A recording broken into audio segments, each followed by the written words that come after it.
Council Advisory Committee CAC meeting of July 14th, 2025. This meeting is being live streamed on the Kentville YouTube channel, and I call this meeting to order. Before we commence this evening, I would like to give a warm welcome to the town of Kentville's new CAO, Mr. Chris McNeil. We're very pleased to have you join us this evening. Thank you. I respectfully acknowledge that we are on the traditional and unceded lands of the Mi'kmaq people. We honor their deep connection to this land, past, present, and future. And I also recognize and honor the contributions and heritage of African Nova Scotians whose ancestors have shaped and enriched this community for generations. The chair notes we do have quorum this evening. Begin by asking if there's any conflict of interest issues the council should be made aware of before the meeting commences. There being none, we'll move on to approval of the agenda. We've been provided with a proposed agenda. Are there any additions or deletions to the agenda? It's moved by Councillor Savage and seconded by Deputy Mayor Kroll. All those in favor? Those opposed? Motion is carried. We have two sets of minutes, one set from June 9th, 2025 CAC and a special CAC meeting. They've been distributed for approval. If there are any changes, we will note them now. If not, we will file them as presented. Are there any changes? Good, then we will move right along now. Two department reports. So we'll begin this evening with the Director of Finance, Director Matthews. The floor will be yours. Good evening, Mayor and Council. You have a report that's been circulated in your package for finance, so I'll just go through a few highlights. Audit for 24-25 is expected to wrap up this into next week, and we would expect to be presenting financial statements. Woo! Get a little too close, I guess. We would expect to be presenting financial statements to Council at the end of July. Those are due for submission to the province at the end of September. You will have seen in your package, you have very preliminary statement of operations for the end of May. With the timing of the approval of the budget, we have had an opportunity to get all that loaded, printed off statements for you for May, but they are fairly preliminary.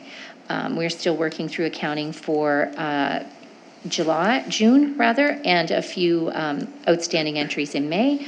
However, for the most part, everything looks very normal. There's nothing out of the ordinary for the first 2 months of the year. You'll also notice a capital investment plan report that shows we have 5.7% of the overall budget spent so far, but we are at the beginning of construction season and we are not anticipating to have too much unspent at year end.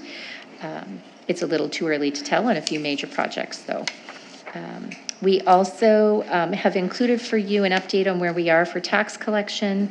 As you know, our interim bill was released in April with a due date at the end of May. Last month, we had 8.2% outstanding of taxes receivable. We would have sent out our first notice of non-payment, and our rate this month is at 4.5%, so a 45% change, which is why we often send people those monthly statements as a reminder. It does cause people to come in and make payments fairly quickly. We have been tracking the number of accounts that we have that are outstanding compared to the prior year, as our numbers were a bit higher, if you recall, last year than normal. This year we have 244 outstanding accounts at the end of June.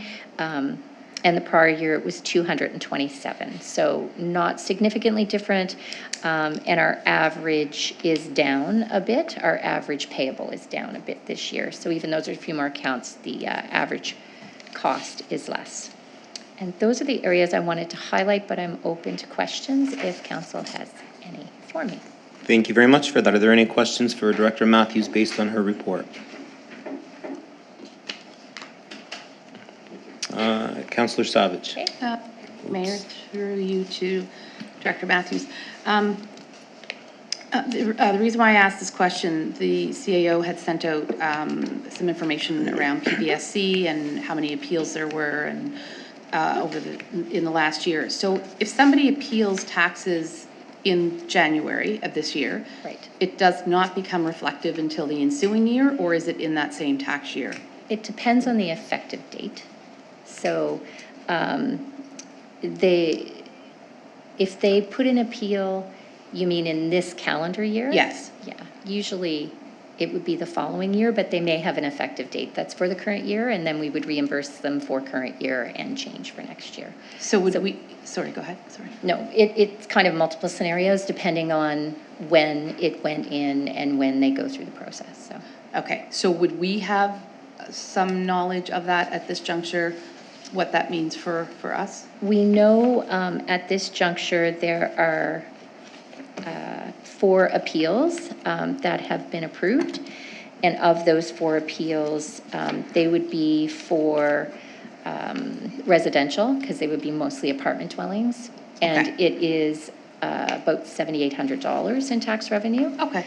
And that is about 44% of the amount that we allowed for.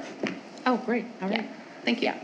And the ones that are outstanding are generally the very large corporations that would have apartment buildings or larger complexes that tend to appeal every year. And their success rate hasn't necessarily been high, so. Okay. Yeah. All right, great, thank you. You're welcome. Great, thank you very much. You're welcome. We'll now invite Director of Planning and Development, Director Shoup. The floor is yours. Good evening, Mayor and Council.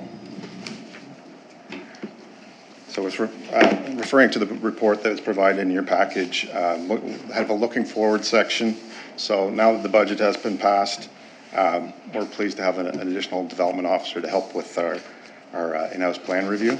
So we're starting to get our heads around that a little bit in terms of developing a work plan. Very early days of it, we're thinking about how the Planning Advisory Committee could potentially be used to support that work, as well as some very preliminary discussions with Clean Foundation, some of the ways they could potentially support us with the work they're doing under contract for the town. Moving right along to development applications. In terms of development permits, we had approximately $10.6 million worth of permits issued in the month of June. The lion's share of that portion would have been for the Phase 3 of Ebu Court, where there were 6 buildings at $1.5 million apiece that were permitted.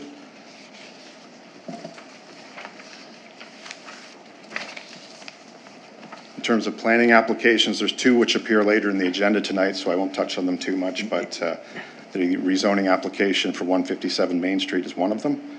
The second that I have on the list is Vita Living, the development agreement that is in the process of being reviewed, and we're back and forth with the applicant, a normal comment process where staff has reviewed and provided comments for them on their plan, which we hope to eventually have incorporated into the development agreement itself. So that's still in the works.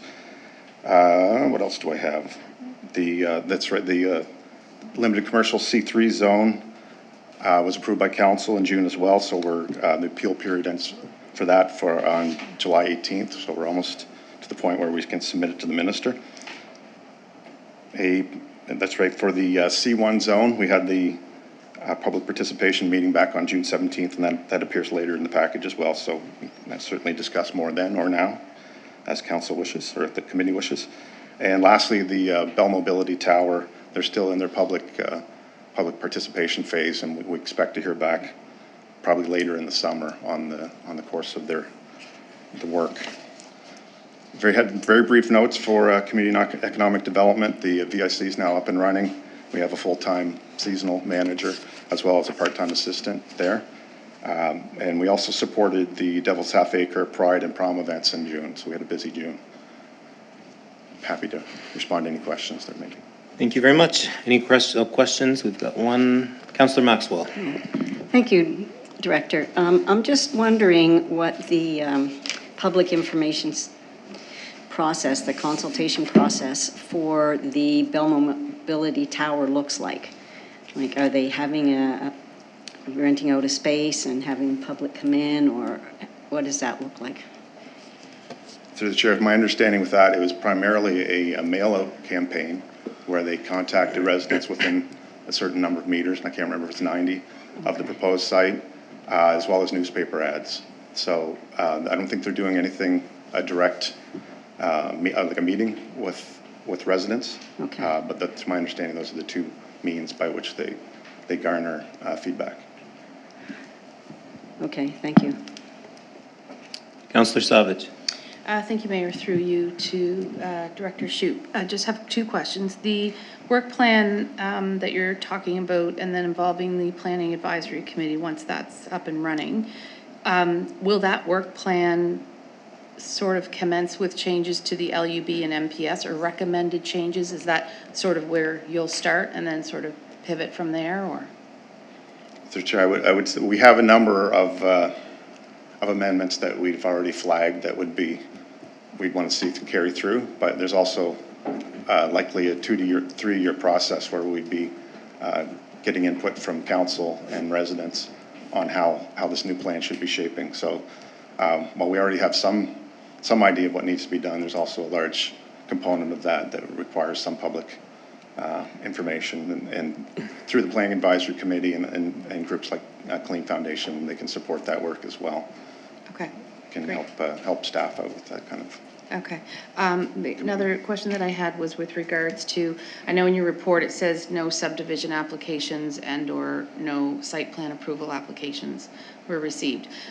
So I am getting some questions from citizens, namely in the McDougall Heights area, around the work that's being done up at the top of Acadia. And this may be a question more for Director Bell, I'm not sure, but the question's been posed to me that with the clearing of the land, which he's more than able to do, he owns the land, how much can he do until he has to apply for something? And I think the question surrounds stormwater management, right? That's sort of, I think, where it's coming from. Right. Well, I can't say that there has been no application to date, and Director Bell can certainly speak to this as well. My understanding is that there's some preparation being done right now, and until the point where they connect with town services, they're able to do some of that work. And if Director Bell is able to respond to that question when it's his turn, or now, if he, I don't know if we want him to come up right now or not, but he can certainly do that. I mean, we've had some conversations, and we're keeping an eye on that as well. So it's on our radar. Okay. And once we get an application, we can speak to it more fully. But for now, Absolutely. yeah, this is what we have. Okay, great. Thank you. Councillor Baker. Thank you, Mr. Mayor, and thank you, Dr. Shoup, for the report.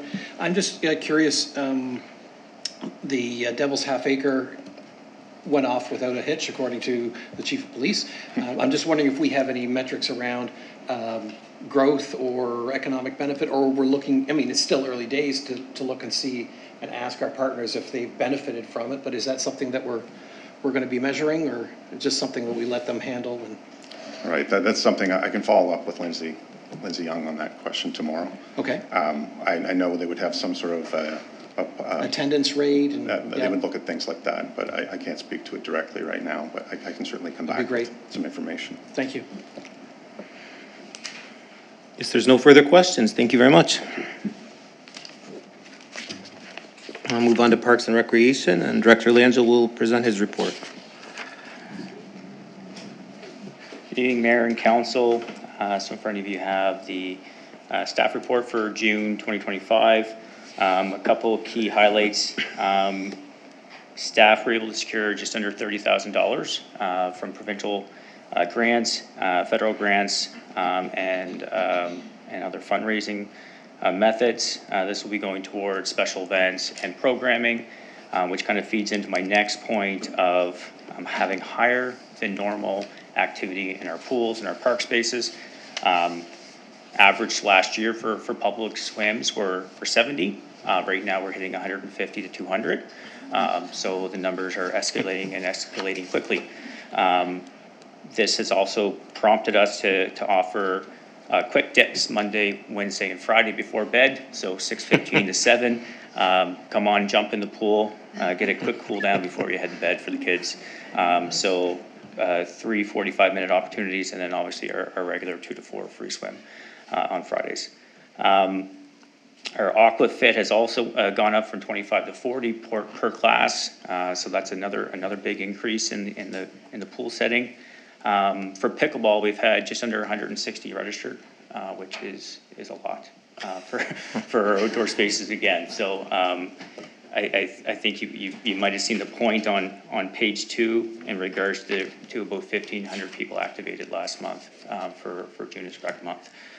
So I just wanted to reiterate the importance of recreation in our community. We've always been flagged as the space for recreation. So if you see our park spaces going by Memorial Park, I'm sure you'll see every space is being activated. All of our sport user groups are increasing. We're having double, triple headers on our baseball fields. It's a really great sight to see for recreation and sport. One final thing is a thank you to our 14 dedicated pickleball leads. And then finally, the unfortunate piece is the vandalism that's happening across the majority of our park spaces and downtown and our flower pots as well. So I just wanted to flag that we are regularly checking our spaces for spray painting, for broken picnic tables, or what might you have, and we'll continue to monitor the situation, work with KPS if there's anything that comes out of it. Any questions in regards to the report? Yeah, before I take questions, I just want to say officially that we're very thankful to you and Mr. Gerard and your team for getting that pool open. You know, we sat here 4 months ago and you said it would be open by July. And we're a little leery because you never know what could come up. And it worked out, and it was amazing Saturday to see every facility full of people. So kudos to you and your entire team. So thank you. Thank you. Councillor Maxwell. Thank you, Director. Just one question here. The $25,000 Active Communities Fund from the province, it says here free skates and swims and so on. And I'm just wondering if that $25,000 is going to open up our public swims to make them free, or if it has reduced the cost of admission. So I'm just wondering how that kind of works. Well, we do have our regular free 2 to 4 every Friday, and then the 3 additional sessions that we've added for the 45 minutes. That money also goes towards free skates that we offer weekly. It goes towards our UP program, which is our booking of the soccer facility to offer free activity for families in the winter months. And then it helps to purchase equipment for our free equipment loan program. Okay. So there's a multiple different So the afternoon swims are free? I didn't know that. The 6:15 to 7 p.m. Yeah. And then the one on Friday, 2 to 4 p.m. 2 to 4 p.m. Okay. Yeah. All right. Thank you. Councillor Baker. Thank you, Your Worship. Director, I just wanted to know the capital project updates. So some of them have been fantastic, Yep. as the pool has. Can you just outline, we say 14 in total, Yep. 6 complete? Yes, so we What are those have the tractor bay door completed well under budget.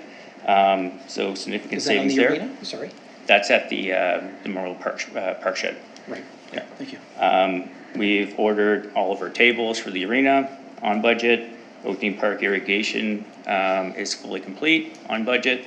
Oakdean fencing repair is complete under budget. Buyout of the tractor on budget. And then the pool is complete with some deficiencies that we'll be looking at with the contractor. In progress, we have the condenser, so that's ordered, ready to receive. Culvert Bridge, working with Public Works and Engineering on, hopefully have that in soon. KCA swing replacement is complete, is ordered and ready to be installed by our staff. And then the batting cage were canceled.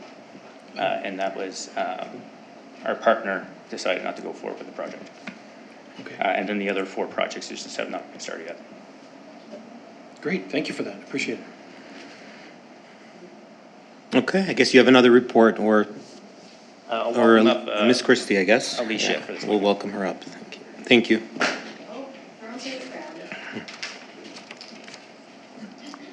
Good evening, Mayor and Council, and for folks who showed up this evening.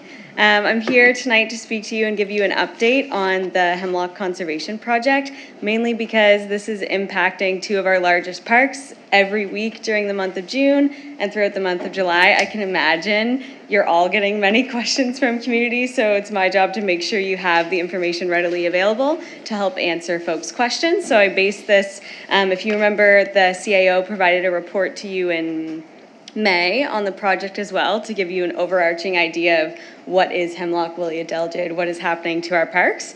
So this evening's report doesn't focus so much on the background of the invasive species, but if you have further questions, I can answer that this evening. It mainly focuses on the work to date, as well as any safety requirements. That's the biggest question we get when we're on the trails.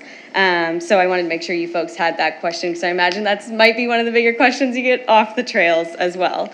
So within the report, I want to highlight which phases we're at.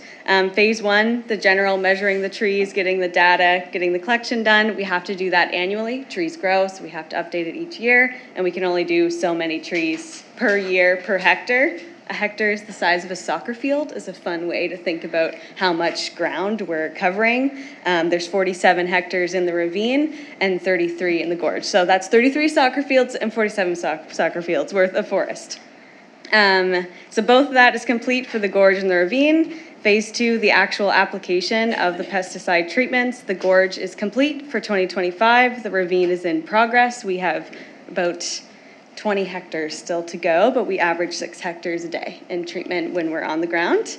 In phase 3, that's when our awesome team of volunteers go back out and they walk through the entire park to make sure we got every tree that we flagged and marked, so we didn't miss anything. They just walked through the gorge last week. They did find 14 trees. But we're going back. We will get them. And then the ravine will be done once the treatments are complete. And then phase 4 is ongoing. We're constantly planning for what this might look like. We're 2 years in. This project operates on a 4-year cycle based on how many trees we treat each year, and that 4-year cycle repeats continuously until there's biocontrol present. This is the same cycle that a provincial wilderness protected area is following right now, as well as Keji-Makujik National Park.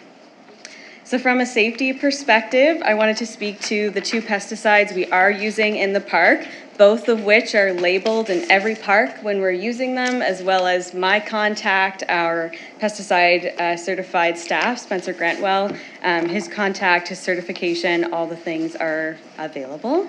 And in the 2 photos below, those are our lovely parks, the Ravine and Gorge. They look much smaller in these photos than they are in person. But those colorful squares you see are the hectares that we divide up the work. Each of the colors you see means something different to us on the ground, what we're treating, how many trees are in the hectare, and whatnot. And there's a few photos within the report to show you what the application looks like. Feel free, if you have community members asking you, you can point to these photos whenever. There's 2 types of treatments happening in our parks, basal bark spray and injections. We are following the model that the province created in partnership with Keji-Makujik in terms of treatment, and that was developed over 1.5 years with Indigenous consultation as well as conservation, biology, all the things. So we're following their lead with these 2 types of pesticides. One is called Zytec F2. Of course, they have all these funky names that it's hard to understand. But I did include the WHMIS, so the Workplace Hazardous Materials Information symbols for folks, if folks in community are concerned about what we're using. So the basal bark Zytec has the warning symbol, so it could be harmful to our skin or if you swallow it. This is part of why we have the 24-hour closures, to ensure that humans and their dogs are not going into the park or interacting with trees. And from a staff perspective, no volunteers are involved in the pesticide piece of the work. It's only myself, Monet, our summer student, as well as Spencer on the ground getting the work done. We're wearing the safety gear that's required for the pesticide, standing at the appropriate distance. And how it works, you can see Monet actually on display in the photo here in the gorge. We're wearing the backpack sprayers with the pesticide in it. We stand at a certain distance from the tree and treat the tree a few seconds based on its diameter. And the treatment shows up white for about 5 to 8 seconds, and then it turns and just looks wet. So by the time you folks walk through the trails, the trees will look totally dry after those 24 hours, but that also helps us know how much is treated. And within the mitigations there, you can see that the basal bark spray is not used around waterways. We also don't use it if a wasp, a bee, any pollinator plant or animal or species is around the tree, and we will not spray if there's a flowering plant.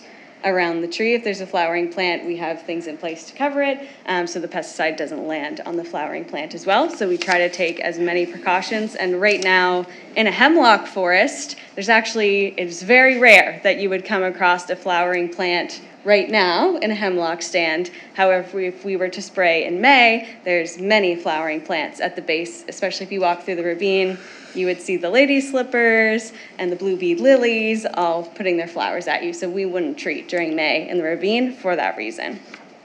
Then the other form of application is through injections. Last year's process with injections were completed in the gorge, and that's when we go along all the trees along the waterway, which is arguably some of our most important trees.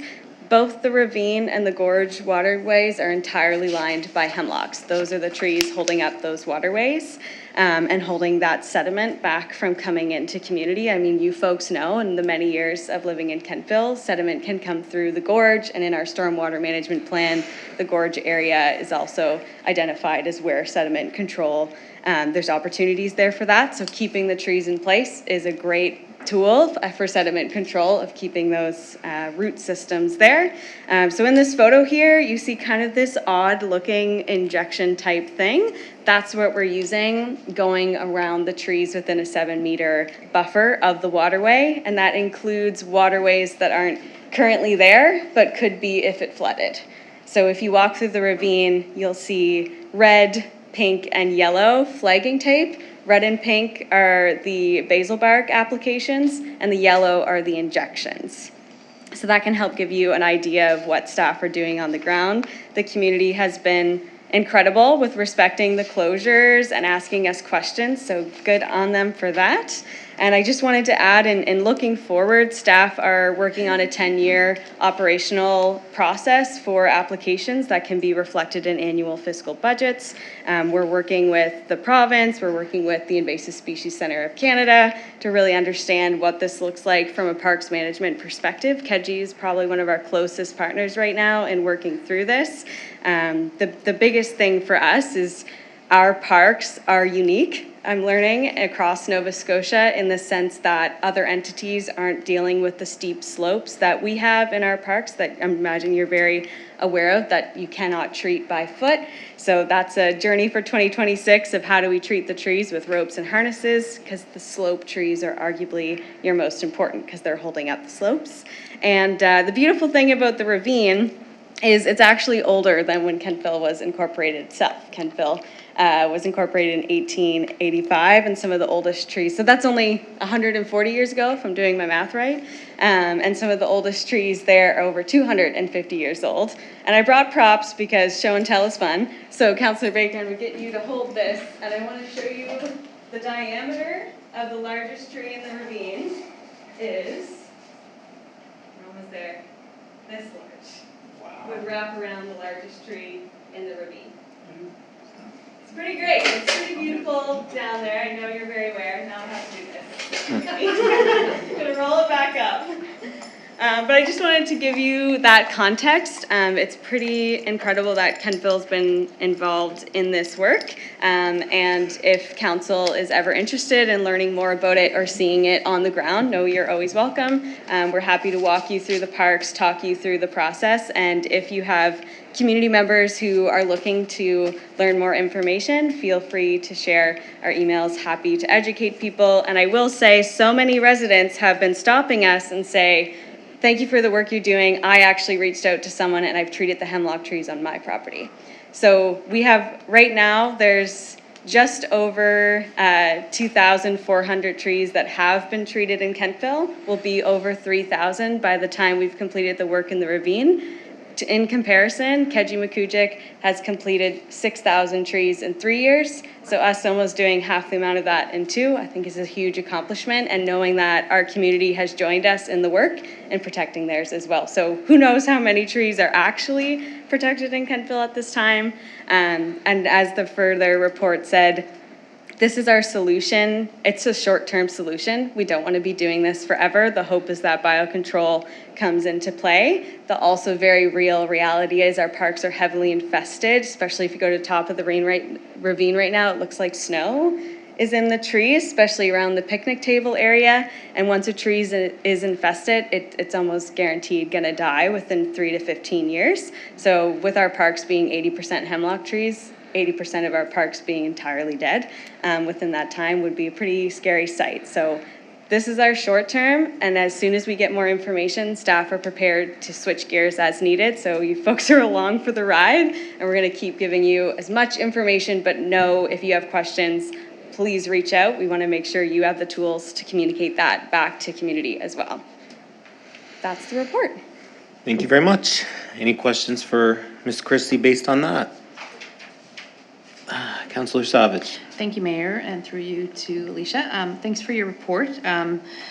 It's not easy work that you're doing, for sure. So thank you to you and your team, and certainly all the volunteers that have taken part. And to your point around the stormwater management piece, like trees are so important. Those roots are so important. So it's really, really great that you've done this, and it was a really good comprehensive report. So thanks for that. Thanks, Councillor Savage, and I'll add to that. I mean, we know the ravine, a lot of water comes through there. So in this project, we've definitely gotten very intimate with the ravine and are starting to think about what could regenerative planting look like in that park to try and save our banks and sediment even more. Thank you. That's great. Councillor Maxwell. Thank you. Thank you very much for that report, and I was in on a lot of the early conversations about this as well. So we can see the trees that have been affected in the ravine and the gorge? You can see the trees that are currently infested. Infested. Not necessarily ones that have fully died yet. Okay, that was my next There question. is one, so you can see, if you remember the slump that happened in the ravine, there's a stand of hemlock trees that have all since died. Arguably, who knows what the reason, but it does give you an idea of what the trees would look like if they were to pass. Right. The difference with the HWA is, you know how hemlocks, they're very lacy and light?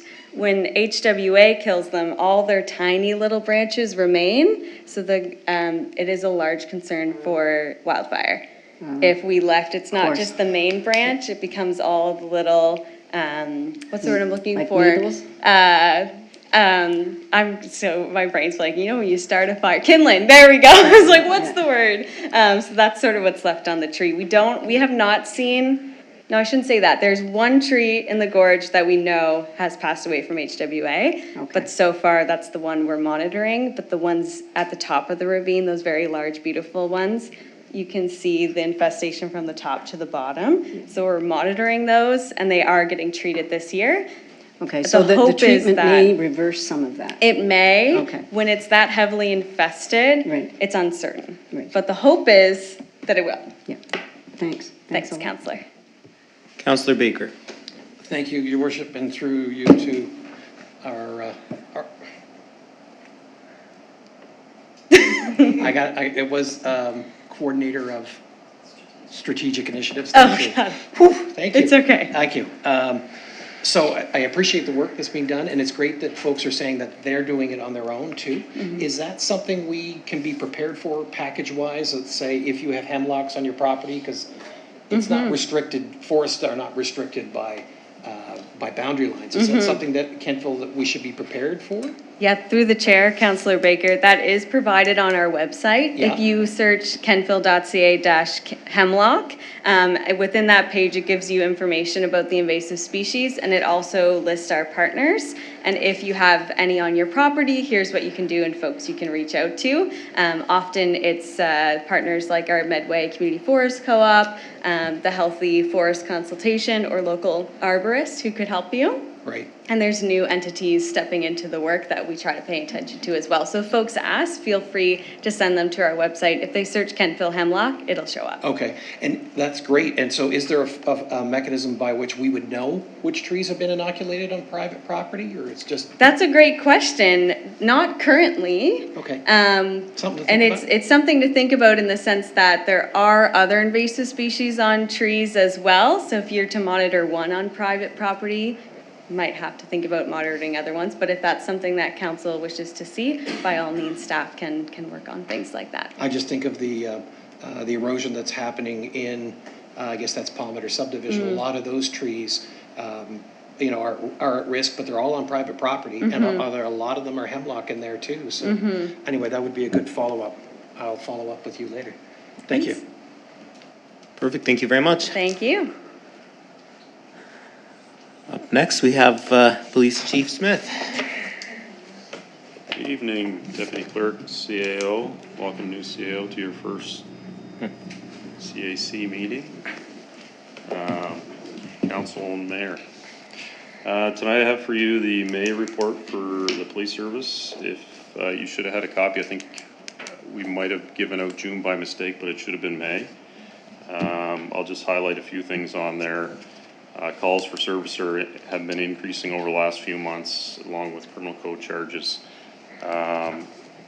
We had, like I said, almost 350 calls in the month of May. I've done the tally for June, and I think it's peaked at almost 400, which I'll be honest, I haven't seen a 400 month that I can remember myself.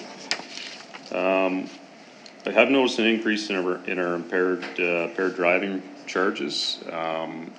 I count that. I'm not saying they're not out there, but our members are very proactive when it comes to that, and it's unfortunate, but there are still people out there that are driving under the influence of alcohol or drugs, and our charges have been increasing. We had many members on training in the month of May, continues on in June as well, which I'll get into next month, but typically the spring months, spring and fall, are our use of force training. It's in-house mandatory training that we have to do. Our community engagement sergeant, which is Sergeant Trevor McNeil, we had our Police Week events in May. We did numerous events then that were quite successful. We finished our hiring routine for our navigator, which I'm not sure if I touched on last meeting or not, but since then Bryce Daphne has started in that position. If you haven't seen on our social page, he's now into I think it's week 3, and he's doing a fantastic job and making lots of great connections. So he's given me an update on his first week here, and it was very, very busy for his first week, so which is nice to see, nice to have that position filled again.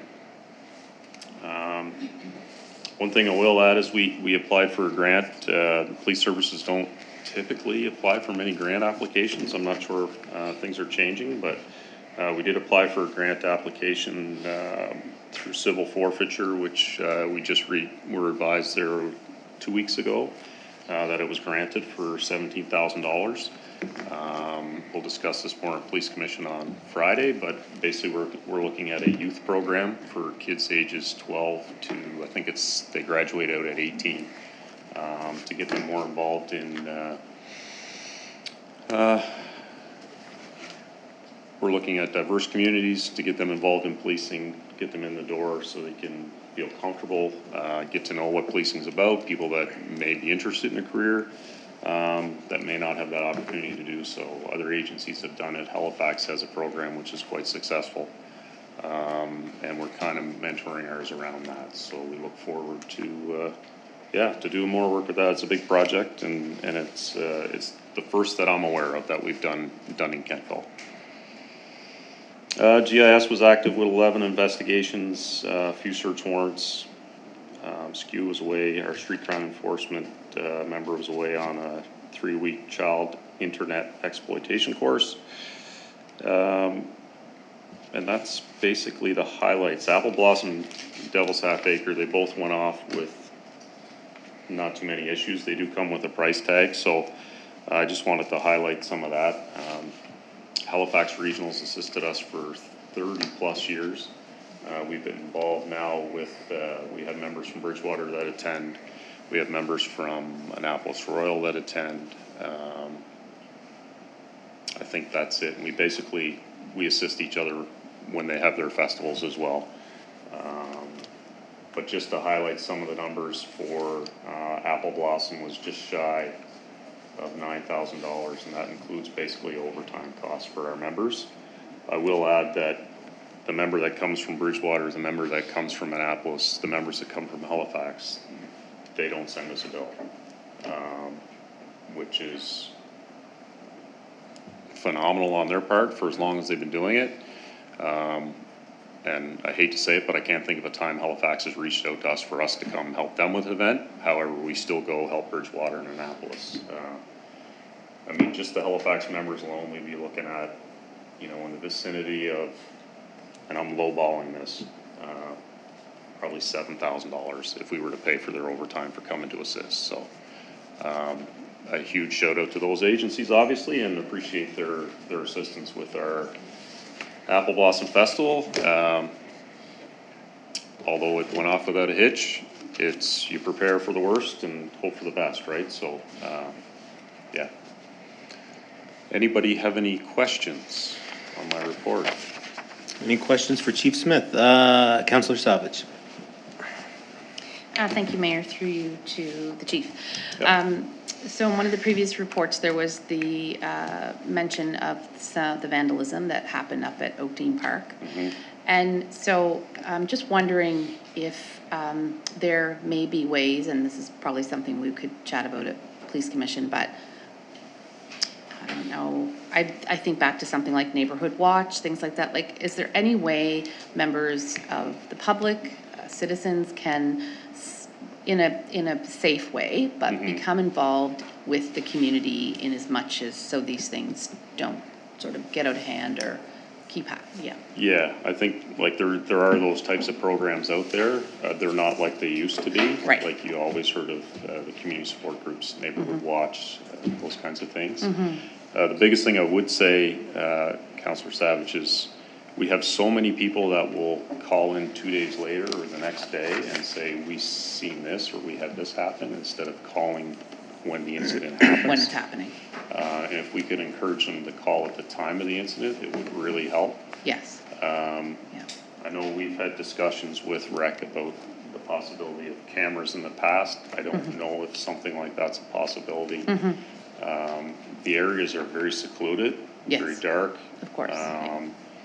And we do have members that attend there. It's a regular patrol area because of these incidents.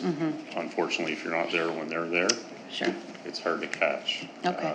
But yeah, it's definitely something we can further discuss. Okay, thank you. Thank you very much. Good, thank you. We'll now hear from Director Bell with Public Works.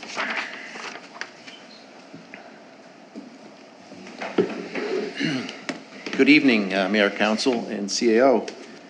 I'm going to skip ahead into the highlights of my report down to projects. Just an update on our downtown AT project.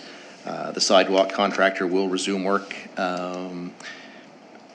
We've been told next week, the week of July 21st. I'm not sure the exact start date, but we're going to let the business owners know as soon as we get their schedule this week to replace the curb and sidewalk on the north side of Webster Street from Aberdeen to Bridge Street.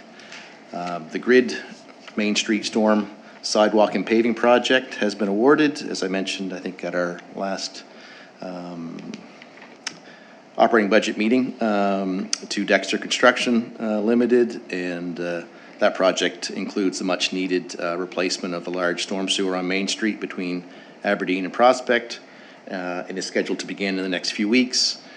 You may have seen the markings on the sidewalk. We had both NS Power and Alliant out painting things up. There's buried wires everywhere under the pavement and sidewalk. And this will result in new curb and sidewalk in the same area. First they'll start with the storm work, and then the curb, and then the sidewalk, and then we'll utilize a second provincial trunk paving program to fund the complete repaving of this same area, and then additional paving of Main Street to continue from Prospect to Southview Avenue, and then the stretch of Webster Street between Bridge and Aberdeen. So that will all be replaced this construction season, and both of these programs are 50% funded by the province. Under projects, the other one I wanted to mention, and I have mentioned it before, the Mitchell Brook culvert replacement. The design of this replacement, the end-of-life culvert system under Park Street is now complete, and I say system because it is quite a, it's more than just changing out the old dual culverts that have reached their end of life. So we now have approval from Environment to replace this, as well as from Department of Fisheries, and tenders are being released this week, ideally the end of this week, for the replacement of this critical piece of infrastructure. The requirements of new culverts in designated watercourses such as Mitchell Brook has drastically changed in the last few years, requiring much larger pipes than before, typically ending up being box culverts with natural bottoms for the potential fish passage. And this makes the size of these culverts much larger than the originals, coupled with the larger design flows, which we're designing for now, bigger storm events. And, certainly the fact that it's under a Trunk 1 road to minimize the risk of over-street flooding. So this is going to be a very expensive culvert to replace, coupled with the proximity to the existing water and sewer mains that both currently go over the old culvert system. So we will need to utilize both the specific capital project budget line item for this and a significant portion of the sort of blanket storm priorities line item that we had in this year's capital budget plan. And I'll report back to everyone. It'll close late July, which will put us probably potentially beyond a council meeting night, but we'll make sure everyone's aware of where we land with budget and make a recommendation. The other update that I don't have it in my report, but Councillor Savage, I believe it was, asked Director Shoup. We don't have an application, official application as of yet from the developer of the McDougall Heights expansion. Their consultant has sent us to our both departments preliminary plans for review and comments, which we have made comments on, and we're trying to set up a meeting this week with the developer and consultant to talk about items in the plan that may not meet our bylaws or the policies. One of the big ones, of course, that was mentioned again, I think by Councillor Savage, was stormwater management. I was up on site today because they are working on their own property just with earthworks and clearing and grubbing. And the one great thing we are seeing in the plans and on the ground, they're not tying into the storm system that currently ended on that previous phase. Everything will be into a stormwater management pond that will discharge at a controlled rate into, well, the aforementioned Mitchell Brook. So the last two catch basins that are there are the last two that will be used. Those are the ones that were in from the previous phase 15 years ago. So no additional water. In fact, really the potential for much less water that used to flow overland through the vegetated area will come down that slope, and all the rest will be directed to the pond that will be in that future higher density zone, which they're not building, of course, this phase. They need additional power, which would have to come off of the Hills Road when that becomes an actual street to service those larger buildings. They require more power than what is available underground now in McDougall Heights. So really all that can be serviced currently by electricity would be the low density, the medium to low density R1s and R2s. Limits of phase, yeah, that's what we want to talk to the consultant about, to clarify their limits of this 25-26 phase and the potential location of sidewalks which are required on the minor collector road of Acadia, not local streets, but the minor collector road, and how we can tie that into existing Acadia that we will be looking to do in the next couple of years to either have a off-road sidewalk or maybe utilize the extra width of Acadia to make an AT on-street kind of an AT trail where that street currently has basically a 40-foot curb-to-curb surface, which could certainly, we want a little wider road than local, but a narrower road and some delineation would certainly help with traffic and traffic calming. I think that's the highlights of my report. Thank you, Director Bell. Any questions for Director Bell? Councillor Maxwell. Thank you. And Director Bell, just a couple of questions. I go up Mountain View quite often, and I'm noticing water coming out of I don't know what it is. It's a valve And box. running Yeah, it down, is. running down the hill all the time. It's been running for quite a while. What's that all about, and are we gonna fix that or what? So you probably recall, we had 2 water breaks last winter Yeah. on Mountain View, down about 9 feet for some bizarre reason. Don't know why that water's so deep on Mountain View. Mixed in along with the direct buried high voltage line, so good combination. We had a water break today up on, have a current one up on McDonald Park Road, partway up, and had to have NS Power out because most of our old subdivisions have direct buried lines in and out of the street limit, too close to our water mains, too close to our sewer mains, and a real hazard to be digging around. So we have a good relationship with NS Power, and they came out quickly this afternoon to locate, and we had our old street sweeper to safely vac around that water break, which the guys are currently fixing now. I was just texting my foreman while I was waiting to deliver my report. But on Mountain View, when we operated a valve last winter to repair the first or second break, or probably both, that valve started leaking. So it's coming up from around the bonnet of the valve itself, which sometimes they sort of self-heal, we find, after a bit, or you turn them a partial turn, and that valve will sort of seat itself and stop leaking. Hasn't been the case, so it looks like it's a replacement. It's enough water to be a nuisance. And certainly, we don't want to see any amount of lost water, but a bigger nuisance come winter for sure. Yeah, So for sure. certainly plan to excavate that. Probably that one can be done safely and in-house without having to have NS Power back, because we know where it is. But that one may even be able to be repaired in place, but it'll mean digging down to that Right. valve down 8 to 9 feet and making a repair or replacement. Thank you. And are we finished the patch paving, or are we still doing? Still doing, yep. potholes? They, as recent as last Friday, patching contractor was back in town working on subdivision roads. They were up on Duncan and Carmen and Alicia, and certainly have more to do. We've got a long list for them. Being mindful of the operating budget, which is what it falls under rather than capital, of course, since it's patching. But we're getting monthly updates from the contractor, but still have probably 25 to 30% of the budget left to spend on patching. We do expense other water and sewer breaks to the respective water and sewer budgets, but so those come out of the overall sort of patching budget price, but certainly have more to do for sure. Yeah. We could spend that budget amount and double it easily with the amount of roads that we have, but we're picking away at it. Could you just check that you have Oakdean, the corner of Oakdean and Oakdean? Oakdean An and Oakdean? Exhibition? Or no, Oakdean. Is it Terrace? Oh, Terrace. Yeah. Yes, I do Terrace. know. Yeah. Just make sure that's on your list. It's starting to become a pretty good one. Oakdean Terrace, yeah. Thank you, Councillor. Okay, thank you. Councillor Savage. Thank you, Mayor, through you to Director Bell.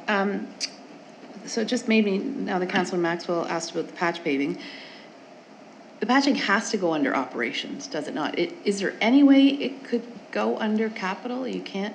Yeah, it needs a life, certainly a longer Okay. lifespan than Right. patching has to be considered a capital Okay, investment. Okay. Certainly the dollar amounts are sure. sporadic, and Yeah. on the whole, we spend 150 to 200,000. So it's capital amounts, but not the criteria not to for a meet that, capital okay. investment. Like a full-fledged street repave. For sure, where yeah. You get the years out of. Yes, but not the patching. Just a question, just back to the developer again at the top of Acadia. When that does come into play, it will be a development agreement or it will be site plan approval? That's a planning question, but it's not development agreement for sure. Okay, for sure. That's been rezoned. That's So fine. the rezoning is done. Yes, And even the DA, even the site plan, Director Shoup, I don't think requires a site plan for what, they have. That's right, There that's are right. ones, there are twos, there are fours. yeah, that's right, okay, So the yeah. rest is street building and subdivision Subdivision approval. Now he's off. You want to say that, Darren? Yeah. What we would expect is that there'd be a tentative plan of subdivision would be the next step. Okay, When they get to the high-density stuff, then we'll be looking at the site plan approval. yes, okay, But down the road. Just the high density, correct? yeah, okay, Because that borders the lower density, yeah, of course, yeah. yeah. Yeah, I should have known that, thank you. Councillor Baker. Thank you, Mr. Mayor, through you to Director Bell. Being mindful of erosion control, before development, during development, and after development. The after development is when that pond is in place. And I know that the developers are very well aware of erosion control during development. Do we have a way to ensure that they're actually doing it to our satisfaction? Is that a planning thing where a development officer would go up, or is that a public works? It's more public works, but it's also even more so than that. It's the consulting engineer, and I know that sounds like, you know, it's a developer's consulting engineer, but they're professionals and they have a full-time inspector on site. Oh, they do? Okay. Assuring that the contractor builds to the plans and specs. So the pond that you mentioned, or that erosion control measures itself. So the pond acts as two things, and they're building that, just starting that portion of it now. And that's a future stormwater management pond, but it's also an erosion and siltation control type of pond too. I mean, there would be the first few hundred feet of the street that they're connecting on to the end of existing Acadia would be below that pond, but certainly they're putting in the erosion measures, silt fence and straw and hay and that sort of thing to rock lines and ditches to you know, minimize any downstream effects. And those effects are really only going to occur during a large weather event, Which like we've a had flash rain, but they'll happen. during So- July, yeah. And sometimes you can't predict them, and they can't always be 100% prepared, because it is, that soil is very clayish, and when it gets wet, it's slick, and the next day it's hard packed like concrete almost. But it can, you know, it can run off in a hurry if you get that 2 to 3 inch rain. But they have erosion control measures certainly in place, and other stockpiles of aggregates and things on site to put in place if they certainly need to. But I mean, they're permanent ones there, or semi-permanent construction ones there for the duration of the project. Do you have regular conversations with the inspector who's on site? Because, I mean, obviously, we're concerned about the erosion. Regular, yes, we were up there today, on site, speaking to both the contractor, and even though it's not an official project, we know that they're working adjacent to the end of our street limit, and you know, just making sure that they're, say, not connecting to the water main, because they certainly were told that they cannot until they have an approved plan, but they can start 10 feet from it and lay their water main, or they have the permits to construct from environment. They just haven't got the approved tentative plan of subdivision from our departments here in-house. So we kind of don't consider it an official project yet. He's working there on his own property, but we'd certainly foresee a tentative plan coming in the near future, so they can. And just so I understand the fullness of that plan, that goes to the detention pond, which may end up in Mitchell Brook. And Mitchell Brook, does it go right to the river, or does that go down West Main as well? To the Cornwallis. To the Cornwallis, that's where that goes. Okay, thank you. Absolutely, crosses under Park Street there by this side of Weevex, you know, where that's where the culvert replacement will take place later this year, ideally. Thank you. Thank you, Director Bell. Councillor Hamilton. Thank you, Mr. Mayor. Just a quick question for Director Bell. I'm looking for an update, if there is any, for the traffic calming that's up in Mill Run. I've heard from some of the residents, and just wondering if there's been any further discussions. Thank you, Councillor. Spoken to a few residents up on Mill Run and other places as well, certainly on Prospect Avenue and a few other spots where speeds can, certainly in residential areas, are perhaps higher than desirable. And Mill Run's a funny little racetracky kind of a street that has that P loop, we'll call it. I know in the past there had been some, we'll say, portable rubberized speed bumps, we'll say, put in, I think before my time, but had been in a few different summers, we'll say. Not a permanent solution, but it certainly is the time of year when it's the most certainly populated with kids and whatnot. So we weren't successful in finding the complete system that was put in back in the 2010s in that range, but have been looking at alternatives to either to order to try it.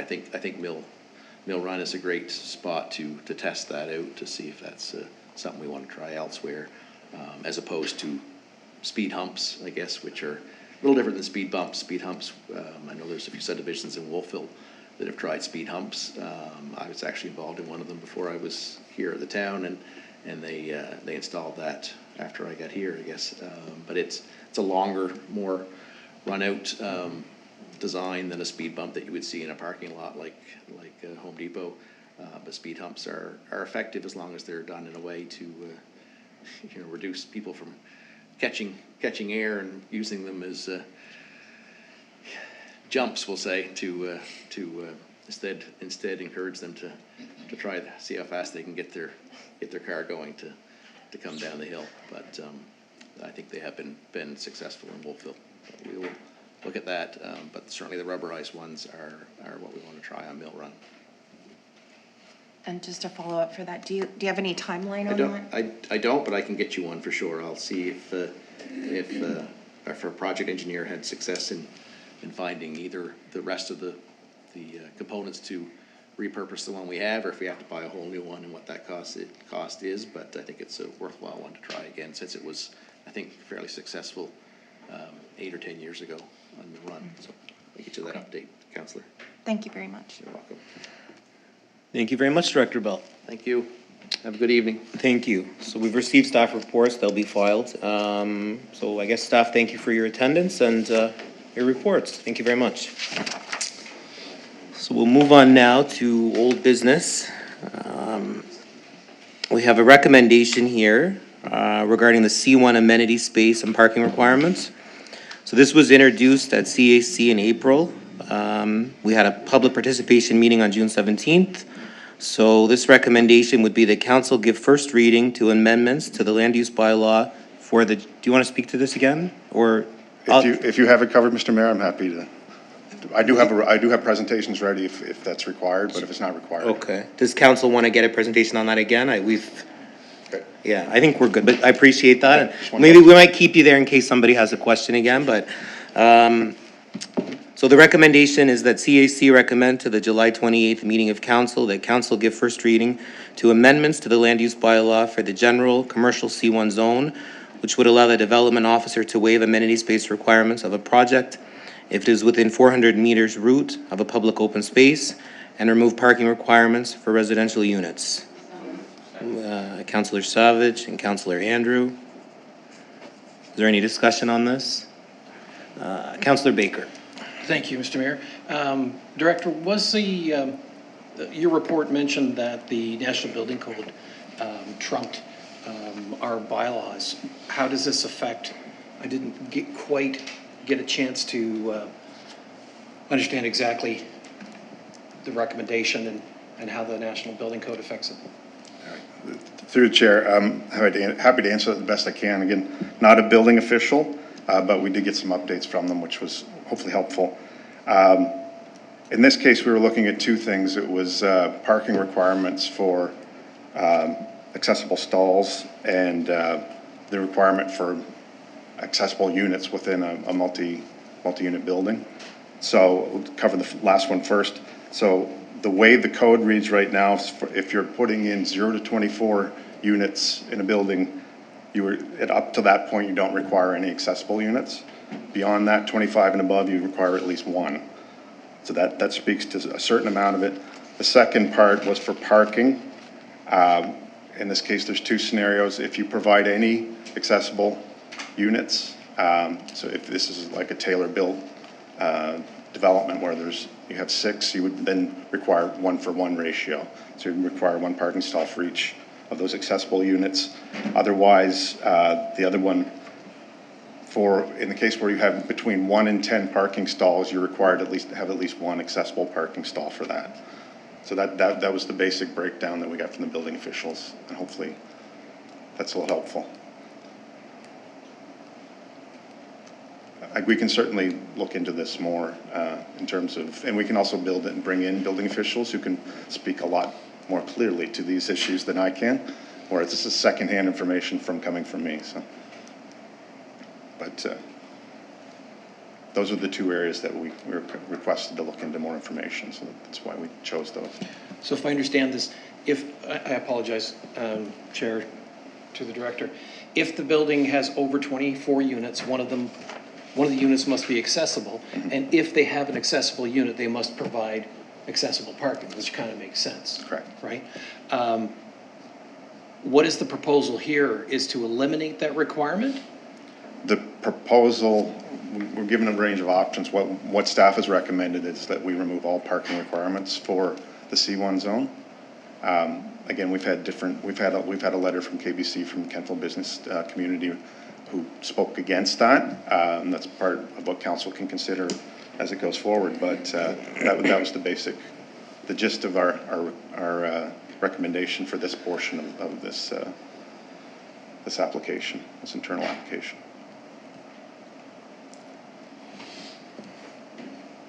Currently, it's 0.5 parking stalls per new unit as our minimum parking requirement in the C1 zone. You're good, Councillor Baker? Thank you. I must admit, I haven't made up my own mind on it yet. Thank you for that. Okay. Councillor Andrew. Thank you. I guess my question through the mayor, I the intent of this, I understand why the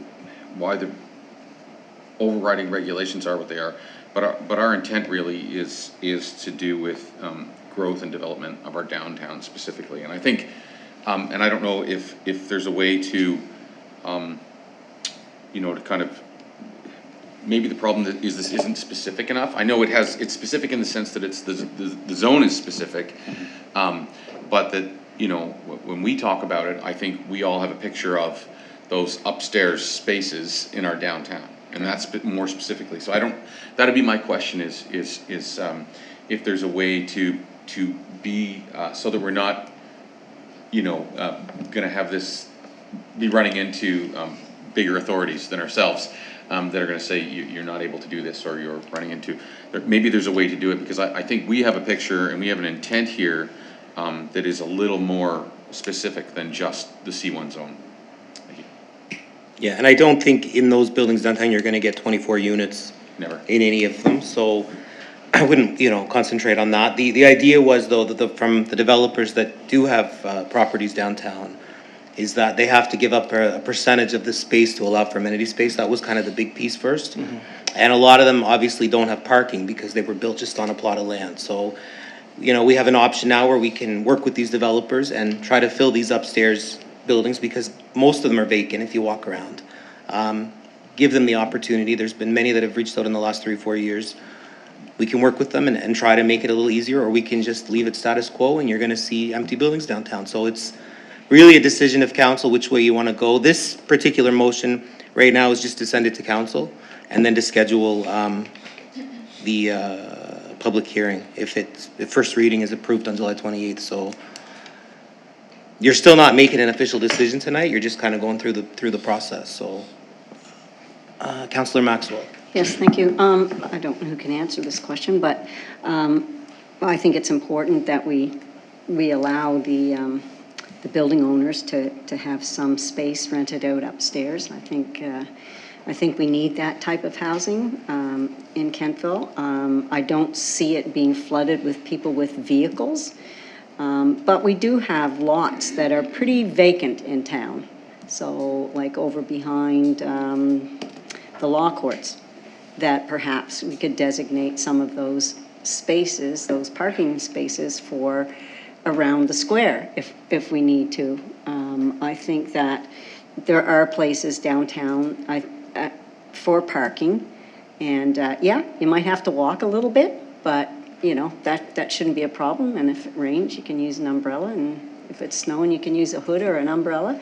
But I think that, you know, to hold back someone from supplying more housing upstairs downtown, I wouldn't hold back for parking. I don't think it's going to be that big a deal. Councillor Savage.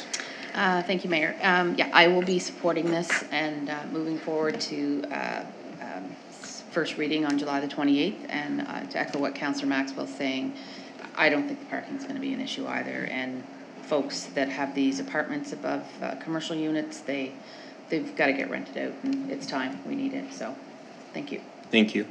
Deputy Mayor Kroll. Yes, thank you, Your Worship.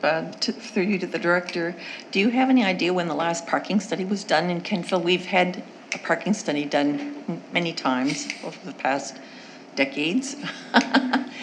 Do you know when the last study was done? I believe the municipal planning strategy indicates that it was 2011. The 2011. last one was completed. There may have been others subsequent to that, but the MPS mentions that one in particular. So. Okay.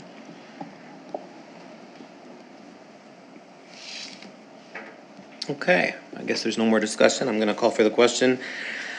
The council give first reading to amendments to the land use bylaw for the general C1 commercial zone at the July 28th meeting of council to allow the development officer to waive amenity requirements of a project if it is within 400 meters route of a public open space and remove parking requirements for residential units.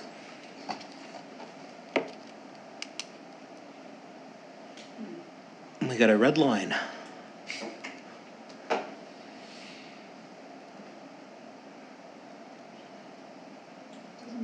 We'll just, you know what, we'll do them manually, like the old school way. We're gonna go old school here. Councillor Savage? Oh, sorry, yes. Yes. Councillor Andrew? Deputy Mayor Kroll? Yes. Councillor Baker? Yes. Councillor Hamilton? Yes.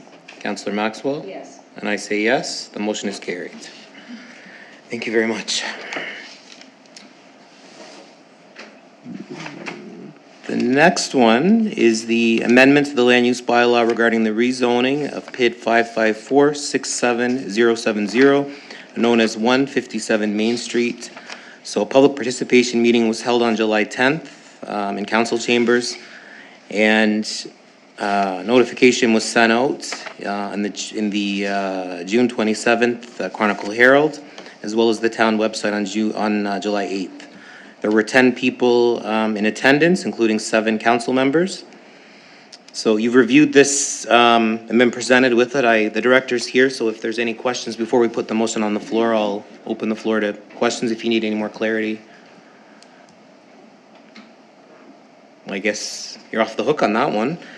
So the recommendation would be that Council Advisory Committee recommend to the July 28th meeting of council to give first reading to the proposed map amendments to the land use bylaw to rezone 157 Main Street, PID 554-67070, from the 1 and 2 units dwelling R2 zone to the medium density residential R3, and direct the Chief Administrative Officer to schedule a public hearing. Councillor Savage, Deputy Mayor Kroll. Any discussion on that?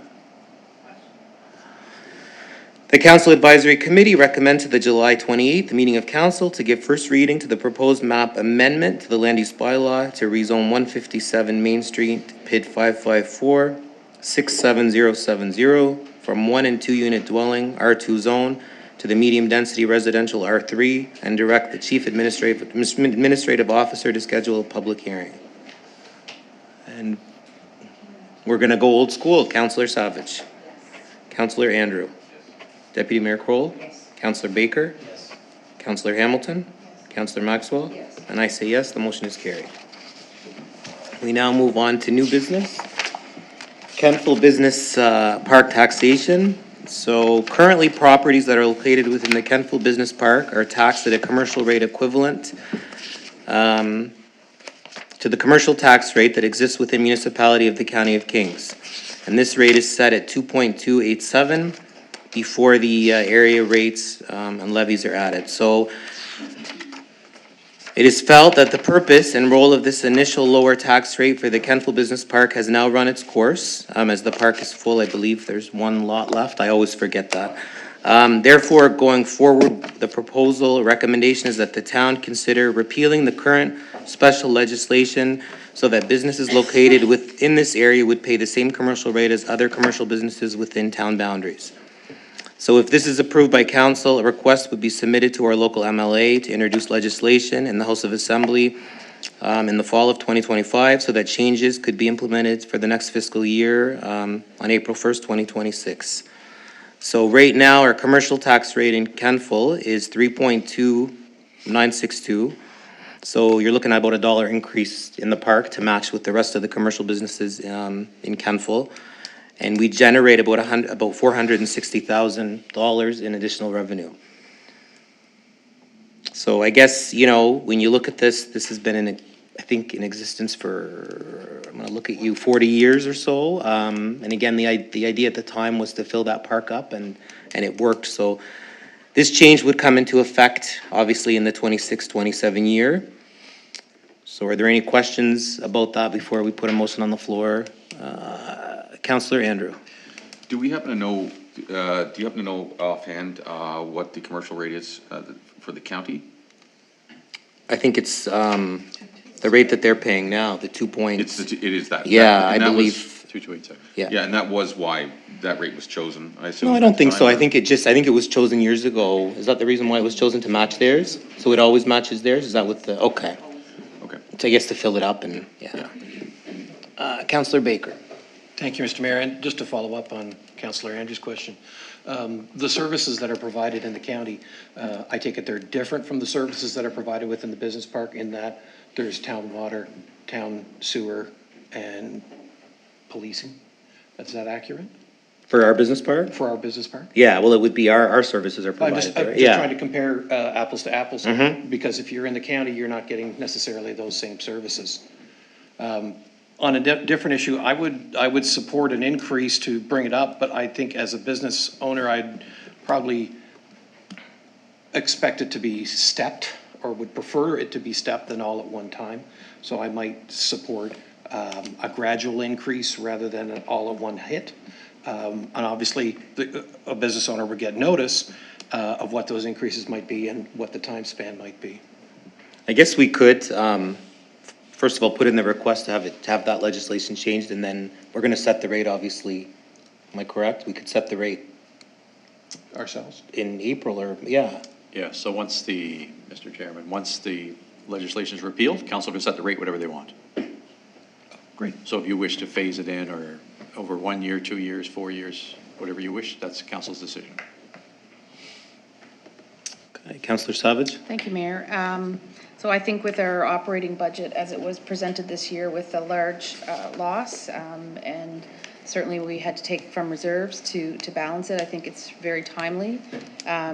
You know, they've had these reduced rates for north of 40 years, and I think I'm very happy to see this moving forward. As for setting the rate, I'll reserve judgment at the time we do that. So, Thank you. but I like the 400 plus thousand.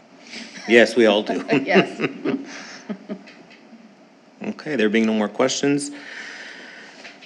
The recommendation is that council advisory recommend to the July 28th meeting of council that council authorize the mayor to submit a request to MLA John Lohr to have provincial legislation introduced that would see the 1983 Act relating to taxation of industrial and commercial properties in the Annapolis Valley Regional Industrial Park, being Chapter 76 of the Acts of 1983, repealed. Councillor Maxwell and Councillor Savage as a seconder. Any discussion? I'll call for the question. That council advisory recommend to the July 28th meeting of council that council authorize the mayor to submit a request to MLA John Lohr to have provincial legislation introduced that would see the 1983 Act relating to taxation of industrial and commercial properties in the Annapolis Valley Regional Industrial Park, being Chapter 76 of the Acts of 1983, repealed. And voting is now open.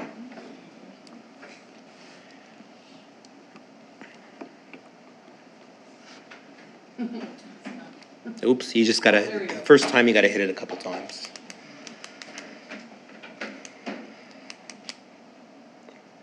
Voting is now closed. Oops, and I voted yes, but I hit no by mistake, so. All right. We now move on to, where are we at? Proposed policy statement G83, council and committees. We have several policies in place that relate to the establishment of operation of council or committees in the town of Kentville. I believe there's at least 6. Some of these policies contradict each other, and staff have reviewed these policies and are recommending that we have one policy we should have one policy brought forward that will replace the 6 existing ones, and they will provide more detailed terms of reference for each committee or board. So if we're agreeable to this draft policy will be recommended at CAC in September for final review, and the recommendation would come at the September council meeting. Are there any questions around this? You guys are easy tonight.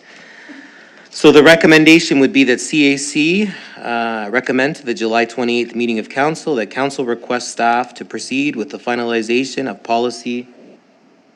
We got G83 on the agenda, but G84, it's G84, right? Finalization of policy G84, council and committees of council, including new terms of reference for all boards and committees. Councillor Maxwell, Deputy Mayor Kroll. Any discussion on that? Councillor Savage.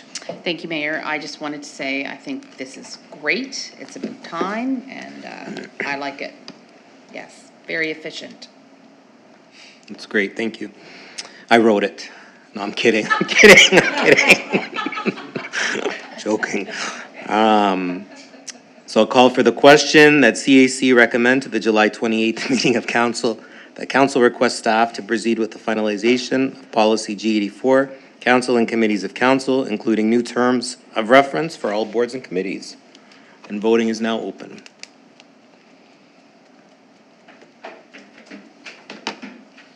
Voting is now closed and the motion is carried.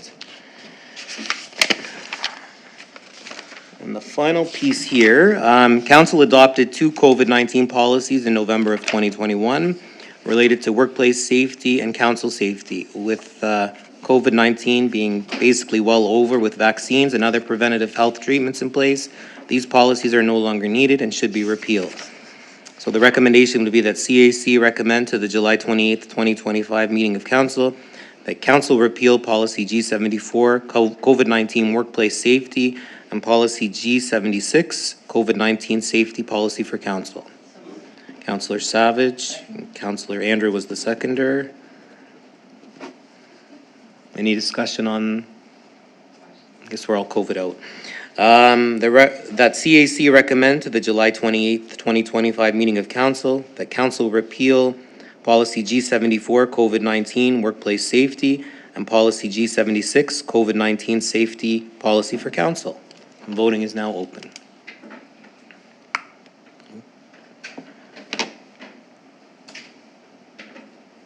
Voting is now closed and the motion is carried.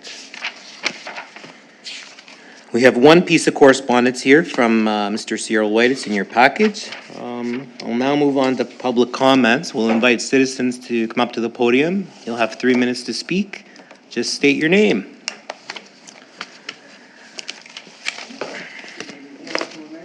Lloyd Caldwell, and I've established a new organization in town, self-induced, I would say, as your community street advocate. I speak for those who don't have a voice and help those to go along who have a voice to fill out forms and things like that.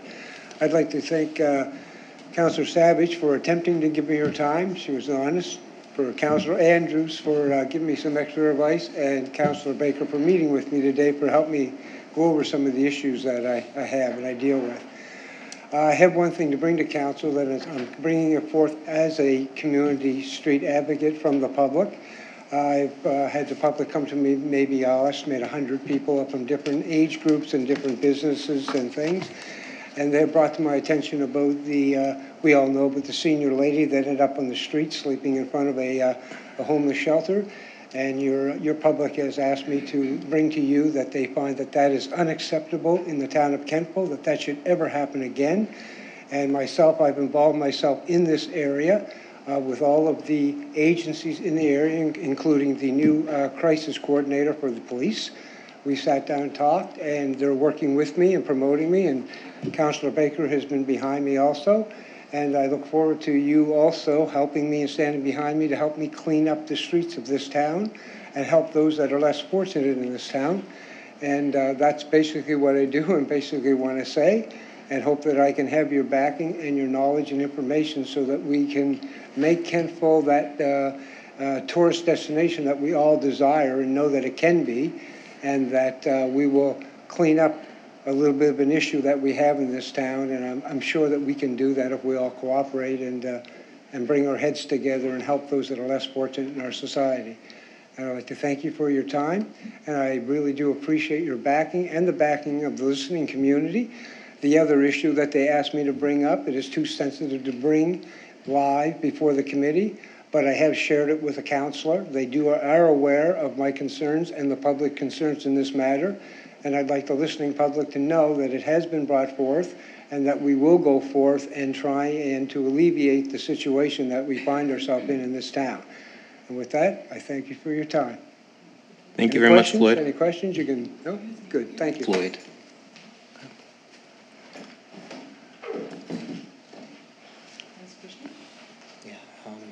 Yeah. I guess I better introduce myself, although most of you know who I am. Bunny Bennett, Condon Avenue. Canada Day in Kentville this year. Thank you, everybody. I saw most of you there, and I got to meet our new CAO. It was absolutely fabulous. I think you would all agree. You know, the bouncy castles, those things for the kids were fabulous. Going to the park, you had the mayor, deputy mayor, Councillor Maxwell giving out cake. We had an older gentleman with snakes. We had kids doing tattoos for the kids.